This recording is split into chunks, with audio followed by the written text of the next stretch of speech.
Rashonda Thornton, the host of the Dietitian Against Diets podcast show.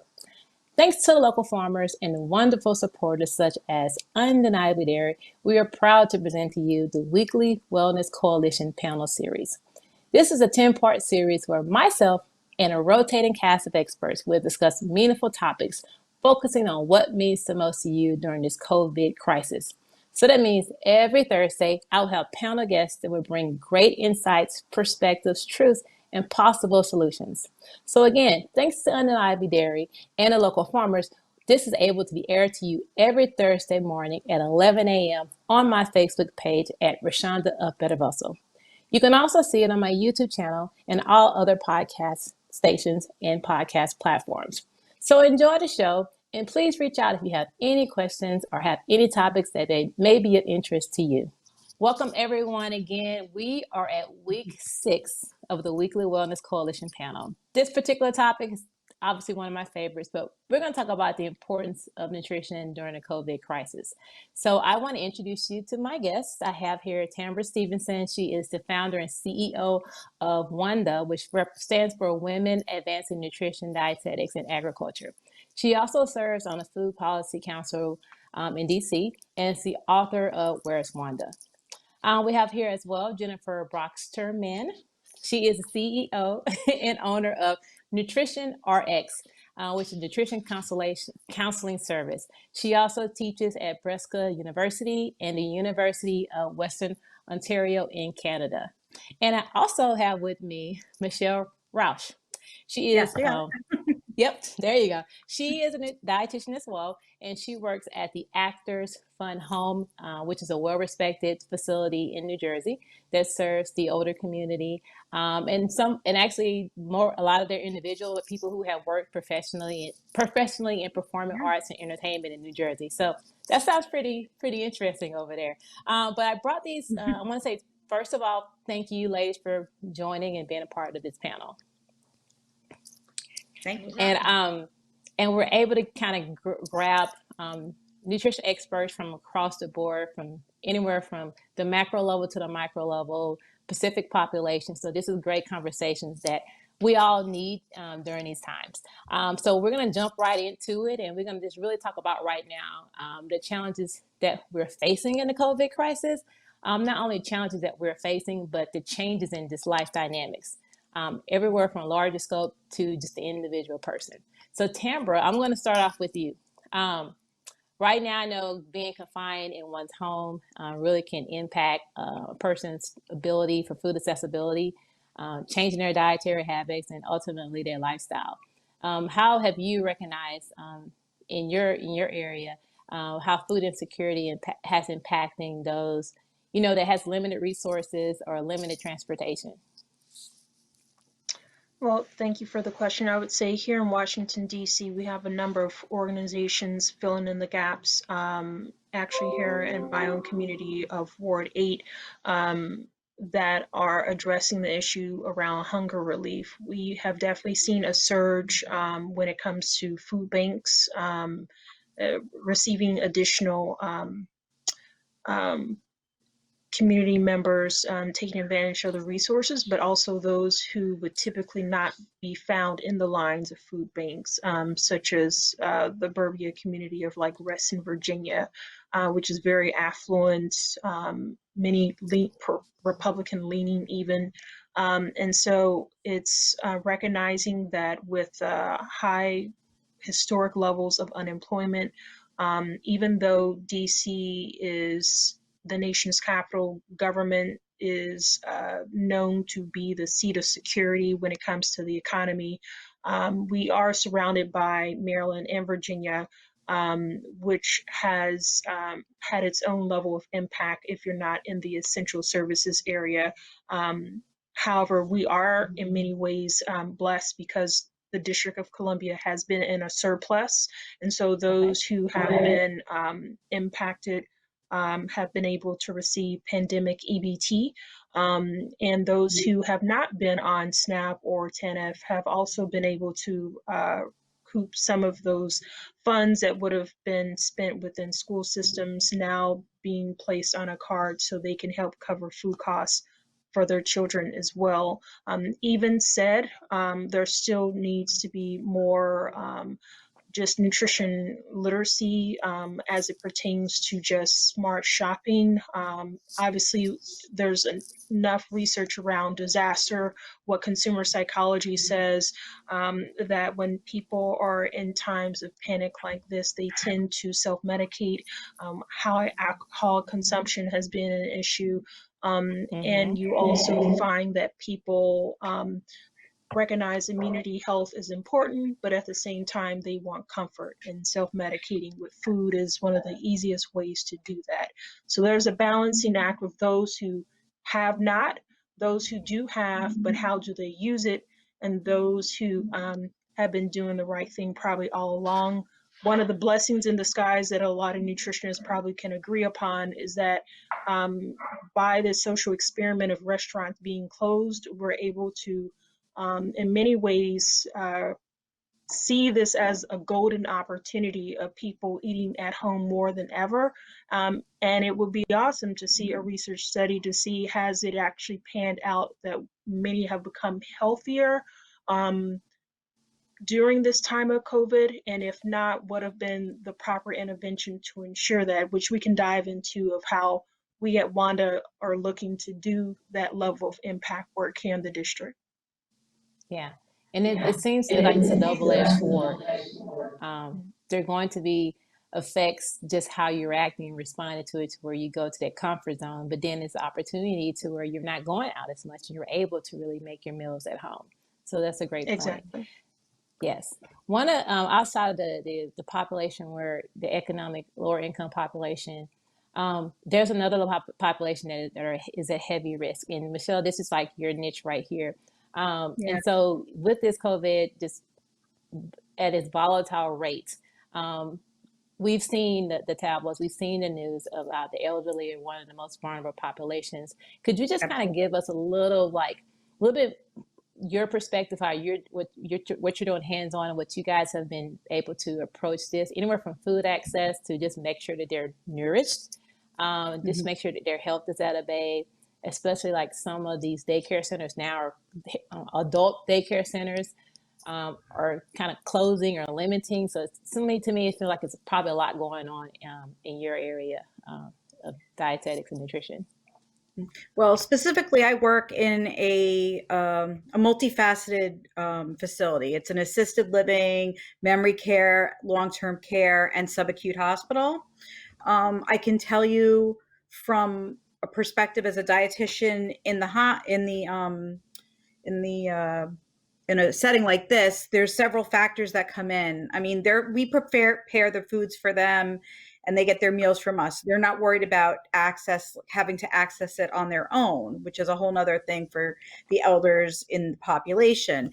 Some of the big factors that are affecting nutrition in our setting is, well, first of all, they've mandated that we've had to cancel communal dining. So when residents used to eat together in the dining room, everyone could be supervised. That's been taken off the table. So residents are required to eat in their rooms at this time, which leads to more isolation. Sometimes residents that don't go to activities, or they're more like homebodies in their room, at least they would come out for meals. Well, now you've gotten rid of that facet of their life, and now they're in their room all day. And it leads to that social isolation and depression, which we know that has a negative impact on not just the elderly, but on anybody's mental health status, and can affect the nutrition. Additionally, our food service department has had many challenges because of the food shortages. So a lot of the things that they try to order, they're unable to get through any of the major food companies like Cisco and US Foods. And they've had to try calling multiple food vendors to try to get, let's say, chicken. Like you might try to order chicken, and you put it in and it says it's out of stock, and then they substitute you for something else, which is they try to get as similar as possible, but it's not. So a lot of the menus Yes. have to change. And then we've had to stop doing selective menus because of infection control. So they have kind of lost their ability to order their food, and that affects them as well. So all of that. And then there's the weight loss factor. Not even just the people who've been sick, but now you have, depressed elderly people that can't pick out their food and they're stuck eating in their room. So we've had to be creative and try to come up with ways to increase their calories and their nutrition to try to prevent the weight loss. So myself, I work with other departments within the building, our recreation department, and we try to put together high calorie snacks, room visits with snacks and things like that. We used to call them snacktivities through our Comfort Matters program, but we're doing our best. Yes. As far as like in a controlled, institutionalized setting. But when you're talking about the elderly population at home, there's a lot other issues as well. The elderly are scared. They don't want to go to the supermarket because they're afraid of getting sick. Even if they go to the supermarket, are they going to find what they need? And additionally, there are people that don't shop for themselves and they rely on other family members to do their shopping. Are they available to help them, or are they sick? So then are they getting food access? Not everybody is signed up for Meals on Wheels. The community senior programs, even for the towns, they're not happening right now. So a lot of those people rely on those programs, not just for the socialization, but for the meal itself. And now, with the pandemic, that's not happening. So, it's a really scary time for the elderly. Yes. And at our younger age, in respect to the elder, we get upset about, I don't want to call it what we get upset about. I want to respect how we feel, but I feel we don't have no idea how it feels to be at that age and not really understand, or even just know we're a vulnerable population. And then we're not being around our family. We're not being around our friends. We can't even, to me, it just feels like their health is really going to be probably on a decline also because they're isolated. They're not having the ability to even just have that community. I mean, all of that is important, especially at that age. Their lifeline. They may not have their lifeline, who does their shopping and their banking and everything.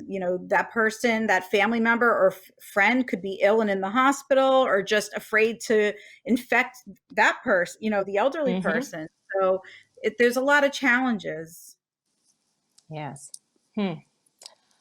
Speaking of challenges, when it comes to just everyday life, and one thing Tambra had brought up a few moments ago is how we run to that comfort, we run to ways to self-medicate, and food typically is always that one of the top 3 ways that we probably medicate. And I'm going to throw this question at Jennifer, because you working with people more at an individual level. That's one of the things that you do outside of your teaching and things like that. And we know when we're stuck at home, no matter what age we are, we have access to more food and more frequently. And these temptations come back. We begin to develop not bad eating habits, but irregular eating habits. And then everything to where we have lost all our senses of how we know when we're actually hungry to when we just want something to snack on, and whether we're anxious. It's so many different moving pieces. So Jennifer, I want to give you an opportunity to speak upon, what have you seen within your clientele, or just as a dietitian, how people have really responded to this crisis? Yeah, I've seen it almost have like 3 forks in the road. The most common fork is that self-soothing, self-medicating, kind of going into the pantry for a snack. I'm really anxious. There's no COVID manager to say like, when is this going to be over? I think that's such a hard part, is there's just no clear idea of, is this another week, another month, all summer, another year? Like, what do we have to endure? And that uncertainty brings up so much anxiety for individuals that I don't blame people. It makes sense why people use, carbs and chips and, whatever's in the pantry to try to feel a little bit better. So option one is the people that are really struggling with the emotions coming up and they haven't necessarily mastered those stress reduction techniques of I need to channel this anxiety and uncomfort and discomfort in a really healthy way. And so we work through a lot of activities with self-compassion and problem solving of like, what can you do today? And for so many people, I use this activity called the 3 spheres of control, where we actually get them to start listing things that they're anxious about and putting them into bubbles. A bubble they have total control over, a bubble they have some control over, and a bubble they have no control over. So what our politicians say? No control. How long COVID is going to last? No control. Some control might be, our own practices in our household and physical distancing with family members and neighbors and stuff like that. But the total control bubble we collapse back to is, I can set up a routine every day that gives me a sense of normalcy. I can set up my groceries and what I'm going to shop for and maybe do a bit of batch cooking so I have great meals in the freezer. I can look at maybe supplementing with vitamin D if I don't get a lot of sunshine, because there's a connection there. So I'm finding that first group that's just comfort eating, bringing them back to what do they have control over is really, really helping. My group 2 is a little bit like Tambra talked about, which is the people that are finding a way to thrive. So not everyone is thriving, but there is a small subset that is, cooking more at home, like you talked about. This is an unprecedented time for not eating out. And so people are finding that, they feel better with a home cooked meal and maybe not getting takeout for lunch 5 days of the work week. So I have this little subgroup of group 2 that just has kind of thrived with COVID and is feeling better and is putting better food into themselves and is maybe getting out for walks, which is something they don't normally have the time to do. And they've really, found some upsides to this. And the third subgroup, or the third kind of stream of clients I work with, is actually the eating disorder population. And that group is doing, rightfully so, not the best. Our regional hospitals have actually all shut down outpatient eating disorder support because they wanted to basically open up beds and make space for COVID. But it meant that anyone that was mid-treatment got kicked out halfway through the recovery program and weren't all the way supported with the skills they needed to do well. And clients of mine that maybe I've worked with a few years ago for eating disorder recovery, what I found was that the disruption to their athletic routine and going to the gym and that loss of control, they've gone back to trying to control their food intake. And I've actually had a small group of patients really restrict their food intake more. Or people that are working through bulimia, they can't handle grocery shopping once or twice a month and having all this food in a surplus in their pantry. If you're working with something like binge eating disorder or bulimia or another type of disordered relationship with food, it's really tough to feel like foods are limited at the grocery store and you have to buy and plan and not be able to go out and replenish. That's really stressful on kind of the psychological profile of some of those individuals working through recovery. So it's quite diverse, but I'd say the majority of clients I'm working with are struggling more than they're thriving. Yes. You brought us some great topics and were able to just divide them up into, I'm sure there's a higher percentage of the first group, and then you do have that. There is a shining light as far as who are able to really move forward in the midst of this. But then there are those that this is a condition they're also dealing with on top of this. I actually had a panel discussion a couple of weeks ago talking about emotional and mental health and just how much that has just been catalyzed through this epidemic and how people are coping with it. And now some services are limiting their ability to work with those particular clients. So it just brings another layer of just how this ripple effect has affected people in so many different ways. One of the things that I say as a dietitian, I'm sure you all agree, is that I let clients, just people know that right now, like you said, Jennifer, like what can you control, and understanding like nutrition is actually your ammunition. It's your weapon. It's going to be what you can control to help, optimize your body to just either decrease or just allow you to build your immune system where you can fend off some of these unfortunate levels of symptoms that people are facing with the COVID-19. So let's just really talk about the role that nutrition and your diet, when I say diet, obviously the way that we eat, plays in this during this particular time of our lives. And so, Michelle, I'm going to swing back to you. especially in the older population, being vulnerable and attached to whatever health condition they are already facing. As a dietitian working within your field, you know, I'm sure like nutrition is really something that you have already incorporated, but even now is even more important to make sure their immunity system is up. How would you? What is your response to that, or what have you guys have been doing, or what's your opinion on that? Well, as you said, I mean, if you're if you're immunocompromised, it already puts you at high risk to get sick, not just with COVID-19, but any illness at all. So throughout this, we've kind of looked at everybody, and I track everybody's weight and how everybody's eating, and anyone that doesn't eat well is on a multivitamin. We try to make sure everybody's hydrated, you know, as best you can in the population within an institutionalized setting. Our goal is always to optimize their nutritional status. Many people are taking vitamin D, as most actually most Americans, not just elderly Americans, but most Americans are deficient in vitamin D.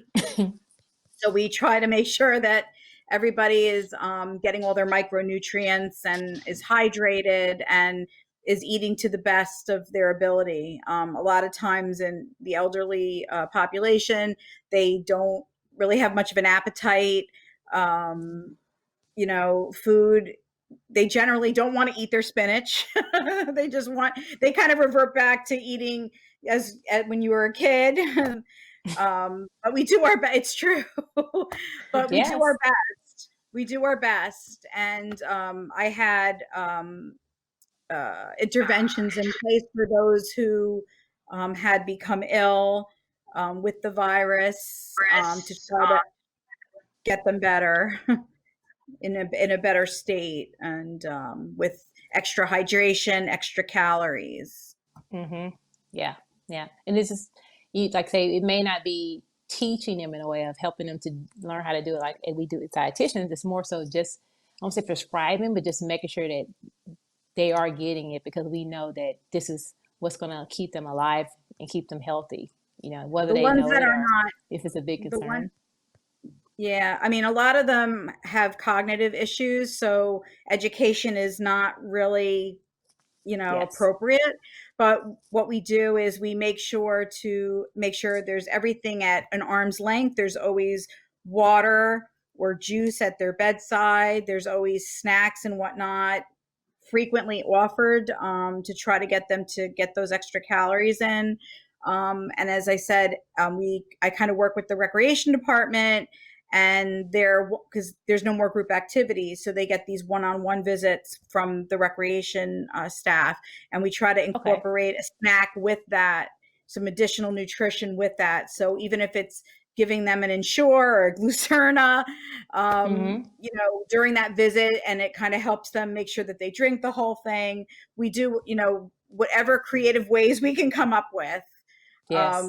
we do it.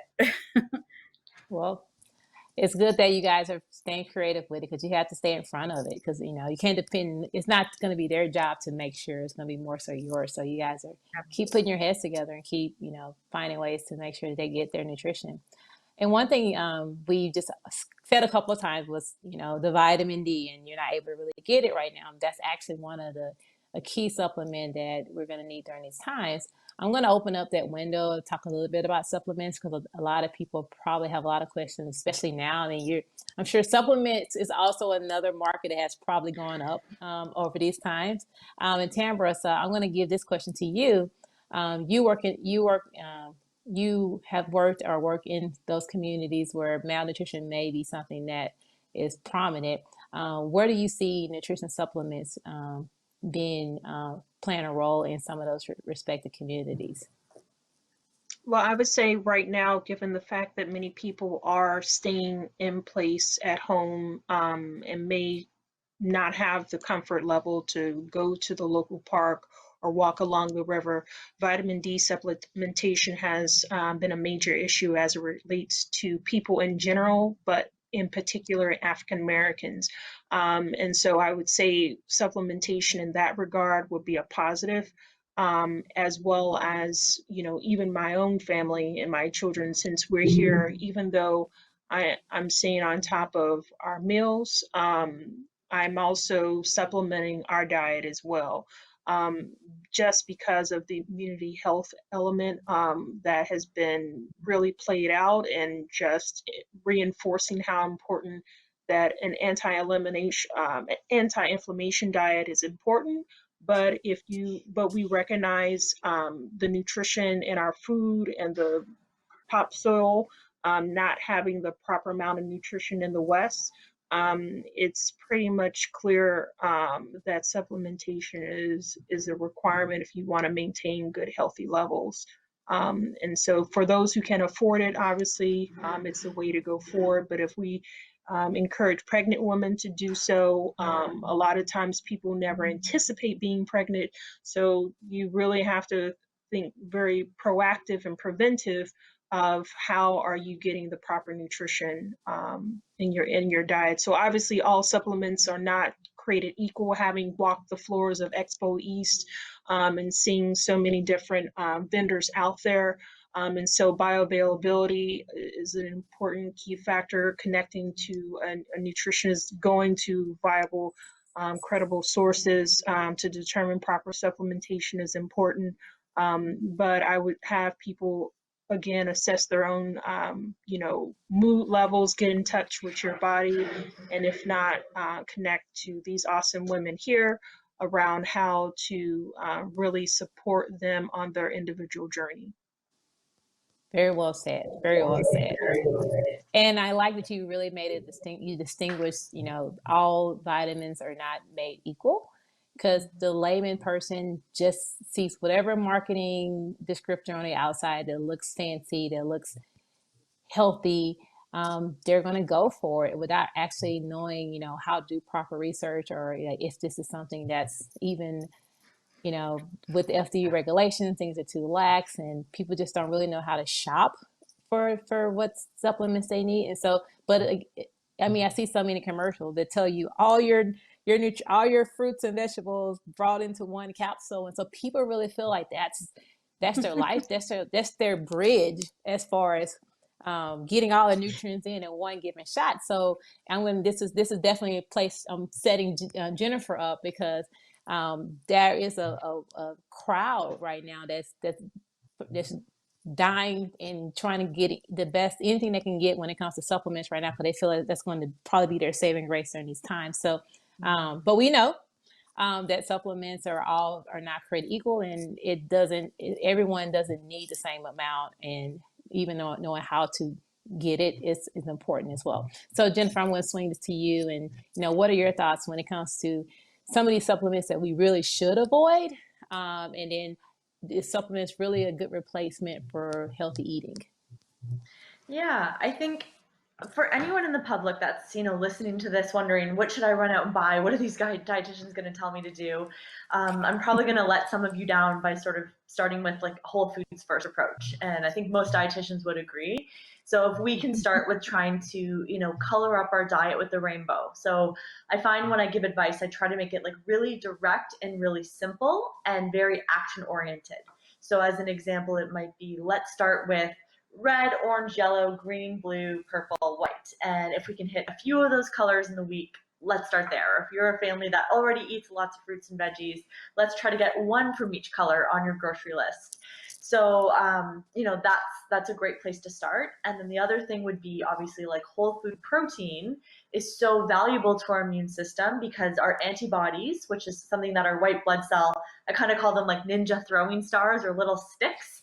For the non-scientific community, our white blood cells basically whip these little antibodies at a foreign invader, which are made of protein. So regular intake of dietary protein is a great way to support your immune system. In terms of COVID-19 specifically, it's still really early to know which supplements play a really critical role in immune function and support for COVID. So there are some well-designed meta-analysis and peer-reviewed studies on vitamin D and kind of influenza, lung, immune types of infections.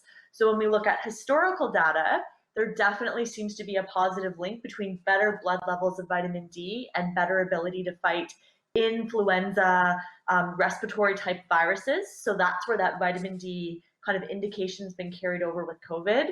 There are some peer-reviewed studies starting to come out in this vitamin D COVID relationship, but it's still really early.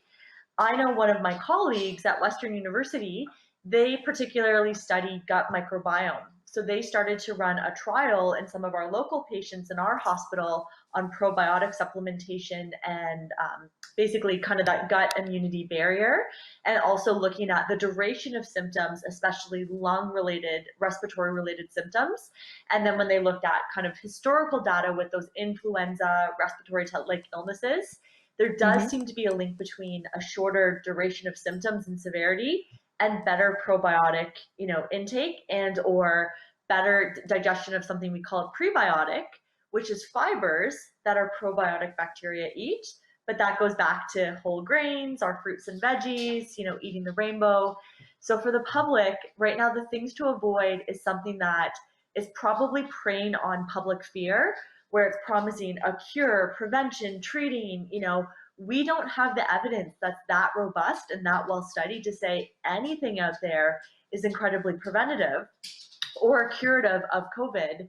But those timed, tested strategies of eating mostly whole foods, but not perfectly, eating a really colorful diet of fresh fruits and veggies, making sure you're getting adequate amounts of dietary protein, might not hurt to maybe take a probiotic supplement, especially if you've been on antibiotics recently for an illness. Those would be some things I might guide my clients to, with that evidence around, low levels of sun exposure and vitamin D, just trying to help your body get vitamin D up into the guidelines. Now, I always do like to talk safety limits when we talk about supplementation. So the average adult, basically ages 1 to 70, needs about 600 international units of vitamin D, but certain medical conditions might require more. And we have an upper safety limit of about 4,000 international units. So generally, if people supplement in the range of 600 to 4,000, that's pretty safe. But if you're going to go higher than 4,000 international units for vitamin D, definitely speak to a dietitian, a doctor, nurse practitioner, someone that would be able to guide you for individual needs if you're going to go higher than those safety guidelines. True.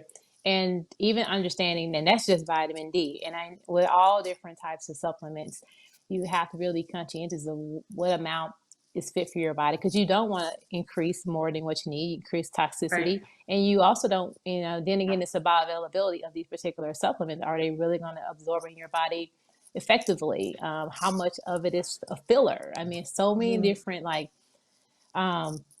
ways that we're probably misusing some of these. And I think at the end of the day, we can probably all agree that supplements are meant to supplement.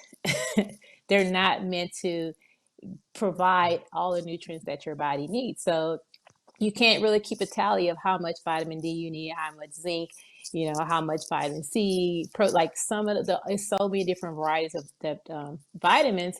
We don't have a list every day we can tally. So the best approach is to increase your fruits and vegetable intake and create variety. And with that, you're more likely to kind of fill in all of the quotas that you need when it comes to your minerals and your vitamins and your nutrients.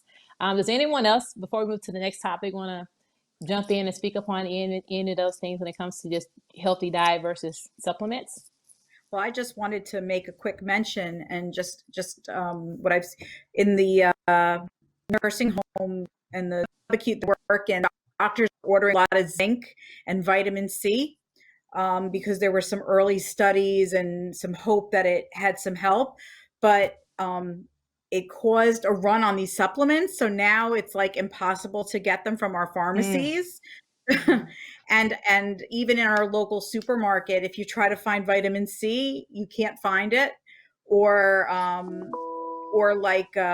even that emergency supplement with the powder that you put in the water, you can't find that either. So everybody has gone crazy for vitamin C supplements and zinc supplements, and they have to be careful because, number one, too much zinc can interfere with absorption of other important minerals, and your body can only absorb so much vitamin C at once. So you're just paying for expensive urine. So, I just wanted to say there's a run on these things now because everybody's going, they see something, a blurb on the news about it, and then they all go out and start hoarding it. So very true. Yes, very true. And again, as you bring in your nutritionist dense foods, you probably make sure you don't have to go run out and get the vitamin C and the zinc. And I wanted to quickly expand on something Michelle said, which is certain minerals can block or share absorption sites with other minerals. So if you take a high dose of zinc, zinc is an absorption site that shares with iron and copper. So you could accidentally make yourself more deficient in another important nutrient by over supplementing with one particular vitamin or mineral. But when you eat food from nature, generally it comes in a more balanced amount of the various vitamins and minerals in the appropriate ratios. So you don't accidentally create a deficiency in another area from eating whole foods, where that can happen with supplements at times. Great point. Great point. Michelle, look, you're going to say something. No, I'm just okay. brain. Yes, very great points. I mean, even considering one can overpower the other one, and then you're deficient because of that. So it's so many different byproducts that can happen that is not positive for our body. So we're trying so hard. Another thing I was going to say too, even if we started taking zinc supplements and vitamin C supplements and vitamin D supplements, we're not going to acutely, become immune to what's going on right now. This is over time you're building your immune system. So just running out to the store and getting these things does not promise that you're going to be totally void of being infected, or you're able to recover as best as you would. So even when you understand nutrition and supplements, just like nutrition, it builds your body optimally. Same thing with the supplement. It takes time for it to build, so that's just something to also to consider. So one thing is that we're going through phases of the shock and awe, and then we recognize, okay, we need to get our nutrition in line. So we're scrambling, trying to do that. But we also got to consider, what is it going to look like towards the back end of this.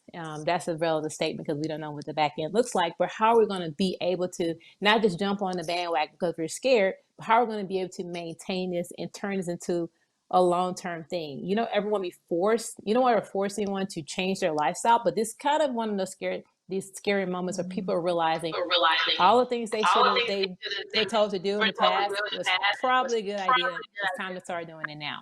So let's talk about just maintaining healthy eating and a healthy diet during the COVID-19, and even as having that balance. Now, Jennifer, you talked a little bit about the different clients that you worked with and how you're working with them through this. What would you say to just people in general, as far as, how to maintain, not start, but to that's the hardest part is maintaining, right? So how to maintain this healthy living through the COVID-19. So one of the things that is a tip I come back to is I call it the iceberg of success. So if you picture a little triangle, we sort of have willpower at the top, followed by knowledge, followed by habits, followed by environment, and followed by mindset. And so a lot of people can get stuck at the tip of the iceberg trying to learn more on the internet and then white knuckle their way to better behavior through willpower. When in fact, I think about coaching from the bottom up, which is, can we start with our mindset, build a supportive environment, which then feeds really healthy habits. So the mindset of like, what can I control? Or I often talk to people about the I deserve it mindset of, oh, it's been a rough day, or I'm sick of homeschooling my kids, or, I deserve this drink of whatever at the end of a long work week. Where it might change it to, you know what, I deserve to have great health. I've been walking, I've been taking care of my body, I've been cooking good foods. I deserve to be protected. So, do I want to choose something because I deserve a treat, or I deserve to have great health? Or within that mindset, I might use the idea of a health spending account where there aren't good or bad foods. There are just foods that add more to our health account, that if we eat them more regularly, they're a plus. And then there's some joy foods that, they're pleasurable and they're fun and they're maybe not the best for us, but they do bring other value to our life. And we just keep them in their proportional place, in the big picture. So I always start with the mindset of there's always something you can do positively for your health. Let's find the wins within your capability level and let's build from there.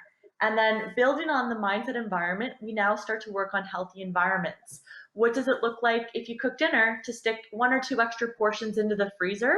So say you did get COVID. Well, you have great food that's made from scratch that you batch cooked when you felt better. So when you're weak and tired and sick in bed, someone can go heat that healthy meal up and bring it to your door and drop it off. So we're looking for ways to kind of stack the environment to be just that little bit more supportive. Maybe that's you chop up a little vegetable bucket and keep that in your fridge with a lid. Or, if you have the time, you slice up a pineapple or a cantaloupe, or, making sure you have a basket full of apples and bananas that you can grab that are really easy. And then from there, once you've worked on the mindset and the habits, the environment level, it then starts to feed just consistently better habits. And I don't look for perfection. I actually use the analogy I call the toothbrush rule. So why do most of us brush our teeth really consistently? A, because it's a habit. We don't have to decide every January, this is the year we're going to brush our teeth more. But B, because it's such an easy habit, if you fall off the bandwagon one night, you don't stop brushing your teeth for 5 days and then call your dentist in a panic. You just get back on the horse and you brush your teeth the next morning. You don't wait till Monday or wait for conditions to be perfect. The good habit pulls you back in. And likely, most of us keep a toothbrush and toothpaste beside the sink.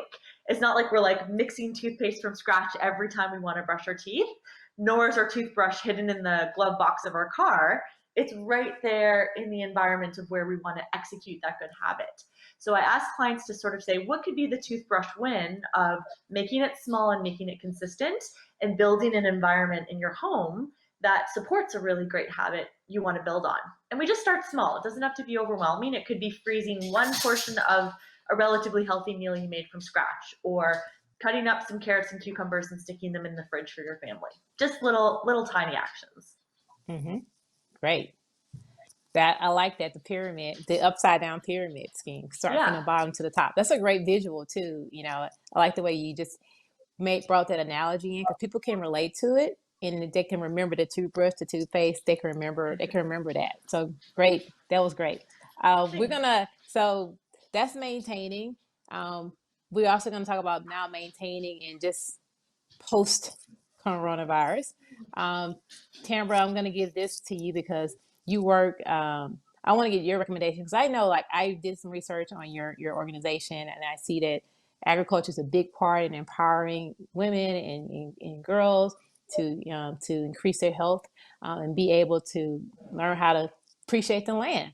And right now, with the season, we're out of the winter season. We're in those environments where we can start doing some of that agriculture work, whether from our garden or from a plant, from a pot.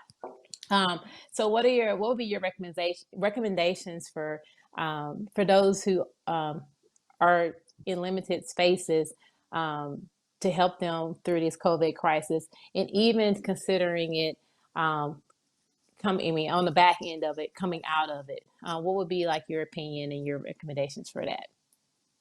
Well, one, I would just share the point that if nothing else, COVID-19 has shown that we have a fragmented food and health system, and that owning our food power is critical to sustaining our life. And one way to demonstrate that is through the production of our own food, even if it is in our homes, our backyards, our community plots, coming together as a community. Even growing up back in Oklahoma, it was very natural that our neighbor would be growing vegetables, tomatoes, peppers, greens, and any surplus would just share it. And so that level of community building is what food as a really symbol can represent for everyone. And so we most recently had a whole Cook for the Culture webinar edition where we did have a section where we brought women who were growing food, advocating, talking about the importance of food sovereignty, doing things like gardening and sharing knowledge to the community. Where do they begin? If you even grow ginger and other herbs, what are the different creative ways you can use it? And so moving forward, we actually have a partnership now with U.S. Botanic Gardens here in DC that will be doing online cooking and showing how can you take your garden variety, whether it's lavenders or other herbs, and how can you use those in your home, cook with your children, and make something that's health forward, culture focused, and also good for you and flavorful too. And the next level for us is developing our WANDA Academy. We just secured an opportunity with our DC government to help support Medicaid population here in the Ward 8 community, particularly women, that we can support them around health food literacy. Know that your food can be your medicine. It does not have to kill you, it can heal you. And so how can food be a way to build a sense of sisterhood is really critical for us.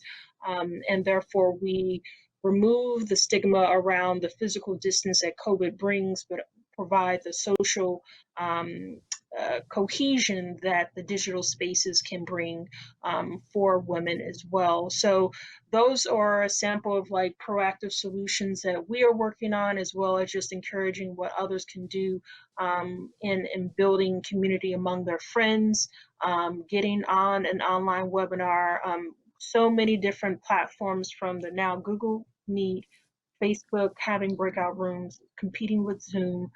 People are self-organizing, finding agency, and sharing resources amongst themselves. And so I think that has been a blessing in the midst of the burden of how do we reconnect to our very meaning of humanity that we were too busy to do before COVID.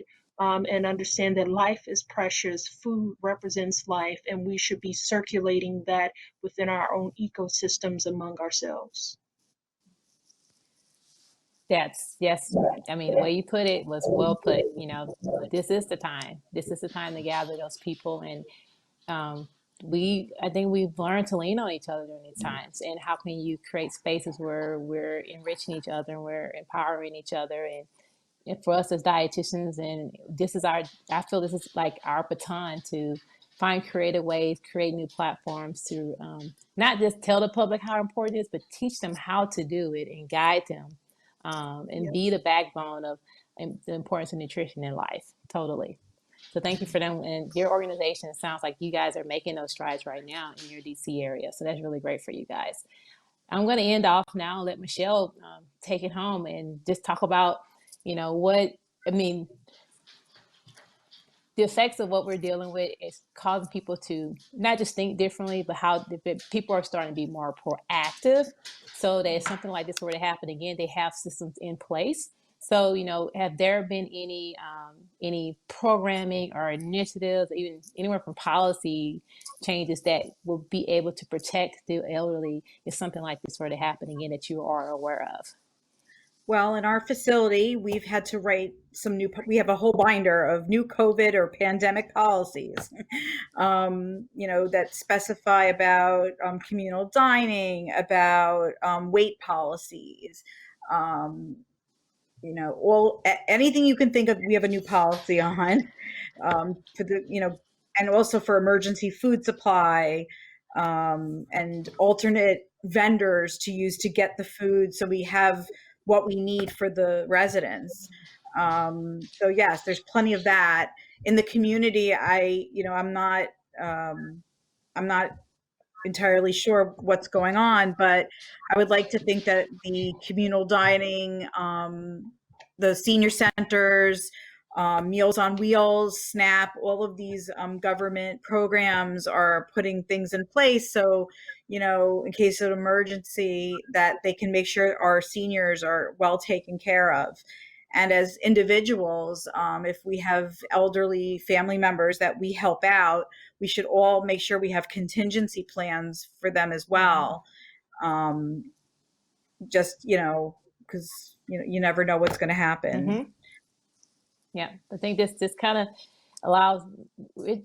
We have been forced to start thinking more, to not take things for granted, whether it's our close relatives, our loved ones, to just how we conduct life. And I think, like Tambra said, the silver line is that we have built a new form of community through this, and just constantly keep forging that how can we keep forging that and that human connection and not allow ourselves to get distracted like we have been living in a world of distraction, and really be in the moment and help each other, because we're all the same race, human race, you know? I'm going to give everyone an opportunity right now to give us a little bit of information about ways that people, if someone wants to reach out to you, have a conversation, learn, ask more questions. I want them to be able to connect with you guys. So Tambra, I'm going to let you start off. I would love for you to speak upon your organization as well, so that people can learn more about what you have going on. Thank you very much. It's been great to be a part of the conversation. For those who want to learn more about WANDA, they can go to iamwanda.org. We have a presence on Facebook, Twitter, LinkedIn, and Instagram at iamwanda.org, and _ iamwanda.org on Instagram. And for me, my site is tamboree.com. Which links to all my other platforms from Native Soul to WANDA. And so I'm on social media at Tambra, so TAMBRARAYE. Okay, great. Jennifer? So probably the best way to reach me is through my organization called NutritionRX. So the website for that is nutrition, NutritionRX.ca. And, to reach out for a consultation, or if you have a question or just want to bounce an idea after the podcast, info@nutritionrx.ca will get to me, and I'll be able to write you back that way. And on the website are all the links for Twitter and Facebook and Instagram and all those other social media handles. But yeah, nutritionrx.ca will connect you to me really quickly. Okay. And your social media tags and everything? It's at nutrition_RX, I think, on Instagram and Twitter, and then Facebook might just be at NutritionRX. Okay. NutritionRX is what we need to remember. NutritionRX will get you to me. Yeah. Yeah, great. Michelle, please speak upon, where you work for, if you just have other ways that people can personally connect with you. Sure. Ask more questions. You can reach me through the Actors Fund. I'm at M as in Michelle, Rauch, RAUCH, at actorsfund.org if you want to reach out. I'm also available on all the social media platforms under Mish Nutrish, MICHNUTRISH. And I recently started a Goodwill project with another dietitian called Dietitians with a Mission. And we are on all the social media platforms as well. We're providing healthy snacks to our frontline healthcare workers. And you can see us on there, and we're hashtag Dietitians with a Mission. And you can see what we're doing or reach out to us if you want to partner. Yes. Well, ladies, you don't understand how grateful I am to have all of you guys on here today. You have been a great resource for this particular topic. And I just love seeing more dietitians that has this passion and has really been putting things in place to make change. So I appreciate you ladies being on here today. Thank you. Thank you. Yes. Stay healthy. Yes, stay healthy. Hashtag stay healthy. For everyone out there, you have these ladies here. They're great resources. We're living off of facts, and we are living off of experience, and we want to make sure that you guys are healthy, not just throughout this time, but life after this time. This is Rashonda again, the Dietitian Against Diets. Remember, it's not about going against diets, it's about going against the diet mentality. Through these times, stay safe, stay well, and take care of yourselves. See you next time. So continue to come back for more wellness-related topics. Please join me every Thursday morning at 11 a.m. Central Time, right here in my dining room, to help give you information on all wellness-related topics that mean the most to you during these times. And don't forget to support our students by going to www.genyouthnow.org to learn about their grant funding program in response to the COVID-19 crisis. It's called For School's Sake. So follow them on Facebook and Instagram and see all of the impact they are making by supplying schools with resources and food needed to keep our students safe and fed. So thanks again, and see you soon.